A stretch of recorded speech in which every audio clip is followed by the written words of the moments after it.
За 18 дугаар бодлогын хувьд 1 литр нь 1 м кубын хэдийн хэсэг болох вэ гэсэн. За тэгэхээр 1 литр гэдэг зүйл бол өөрөө тоо хэмжээсээрээ 1000 сантиметр кубтэй тэнцүү.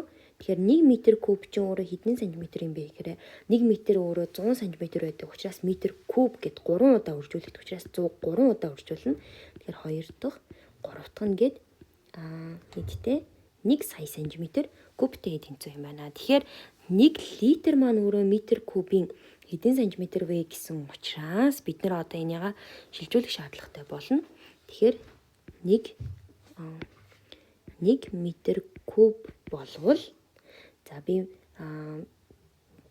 1000-аа 1 саяд хувааж таарна. Тэгэхээр 1000-ыг хуваах нь 1 сая. За тэгэхээр би хойноос нь 3 тэгүүдийг дарчээ. Тэгэхээр 1-ийг 1000-д хуваана гэдэг бол тэг 1000-ны 1 литр болж ирнэ гэсэн үг. Тэгэхээр бидний хариулт B хариулт ахна.